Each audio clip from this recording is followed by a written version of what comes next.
probably heard the saying, you can't pour from an empty cup, but do you really heed the warning there? After about 10 days of being sick and realizing that it was probably at least partly due to me pouring from an empty cup, when I saw that quote flying through Pinterest, I was like, ugh, this is my next rock. So let's get started on a fun pastel rainbow design with a really important message. This stone has a ton of natural beauty. It's really pretty, especially when it gets wet and when it darkens with the resin, so I want to make sure that some of that still shows through.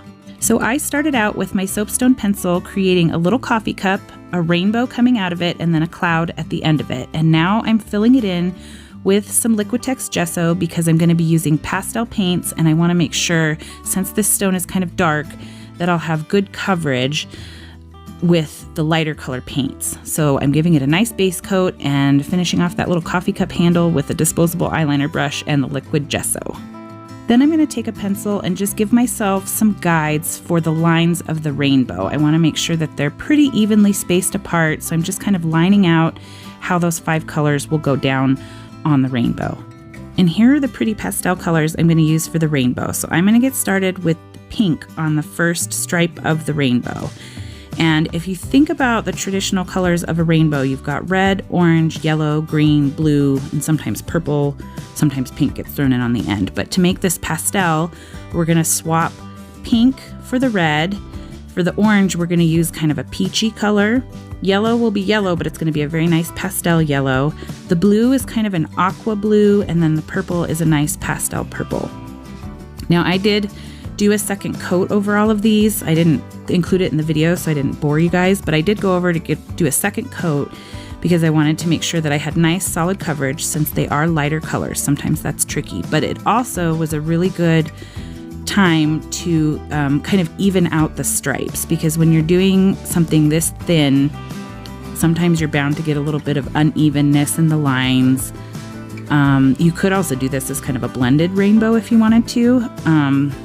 But going back on that second coat is a really good time to kind of even things out, correct any little things that are bugging you, because I know sometimes it bugs us. And this was kind of just a random idea that I had to do pastel rainbows. I don't know what inspired it. I didn't want to do the normal bright colors, but maybe it's because we're coming into spring and kind of the Easter vibes, and pastel is a thing. So I just kind of randomly picked these colors out, and I am so happy with the way they came together. They look so cute together that now I'm like, what else can I make with pastel rainbows? Because they look so cute together.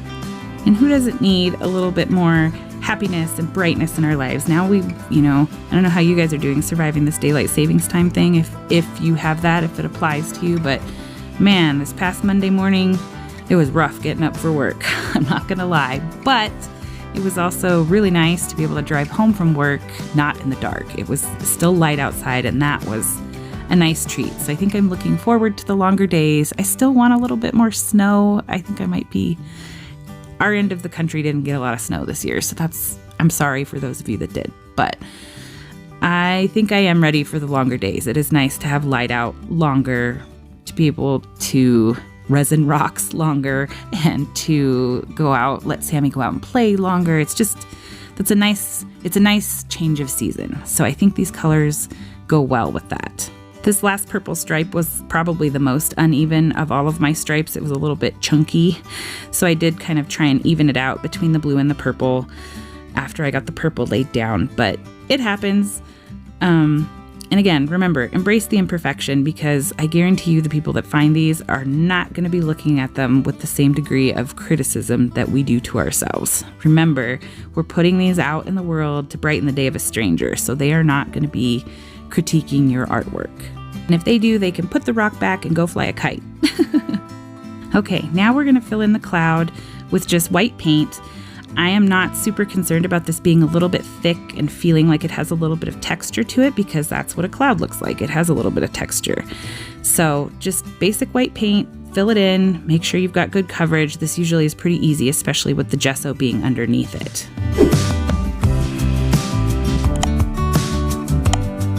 For the cup, I decided that I wanted to do a really pale pink. So you could choose, I was debating about gray, but then I had another idea about gray, so I wanted to kind of reserve gray for that. But I thought a lighter version of one of these colors, and I had a very pale pink right in front of me, so that's what I picked. But I think any of the colors in a paler version would be really cute.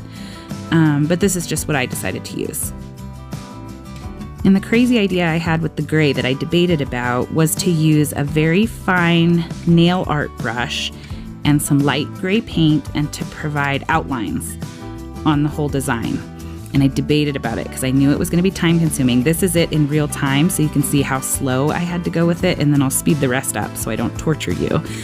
But I think this design looked really cute without this. So I will say that if you feel like your hands are shaky or this is just going to drive you insane, don't do it. But I think it also adds a nice cute element too if you wanted to go this route. So I took the gray paint and this brush and outlined the whole design, including the stripes for the rainbow. So you could think of it kind of like an optional upgrade to your design if you wanted to do it. And this brush actually works really well for it because it's very thin, so it's thinner than even like the disposable eyeliner brushes. It's very thin, but it's also kind of long, so you can kind of use gravity to kind of drag the brush to make it go around the curves in a pretty smooth way. And again, with the rainbow, I ended up with some kind of fuzzy lines, or, it was a little more crooked than I wanted. And you can go back with the other colors and straighten it out. And I did do that. I didn't show it in the video, but I'm owning up to some slight perfectionism, maybe. I'm not perfect. I'm not perfect in not being perfect. But I did go back and fix some of the lines because they were a little crooked. I might have shaken or bumped or whatever, but you can do that. That's the beauty of working with the acrylic paint, is you can go back and paint over it if something went wrong. And of course, this design is not escaping without some sparkle. So I'm taking the Folk Art Extreme Glitter Paint, the hologram glitter paint, and I am not painting over the gray lines. So I am keeping this within the colored stripes. I guess I could have put it down before I did the gray, but I think that would have made it harder to keep the gray lines smooth. But in any case, I'm going to put this down, but I want it to be kind of graduated. So I'm going to pull it. The pink line will go the farthest around, but not all the way to the cloud. And then the peach line will be a little shorter, the yellow line a little shorter than that, and so on. So it's going to be a little shorter so that we have this kind of graduated sparkle coming out of the cup. And then I'm going to come back in with a dotting tool and kind of create these little dots to connect it to the cloud to kind of rain it down. I don't know. It's a graduated design. My brainchild. I don't know what I was doing. Then I'm going to add some kawaii eyes. So just a black dotting tool, some rosy cheeks, and I'm going to swirl out that extra paint so we don't have excess little crack. Little smiley face. And then this is a Thule Art really fine line paint pen, and that's where I'm going to write my phrase in the coffee cup. So I'm going to write, "You can't pour from an empty cup." I thought that was a perfect little spot. It's a very thin pen, so it worked. If I'd used the Posca PC1 MR, it wouldn't have fit.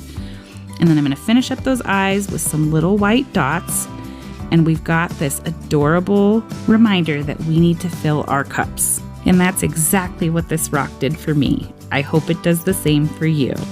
Thanks so much for stopping by to watch, and I'll see you next time. Take care.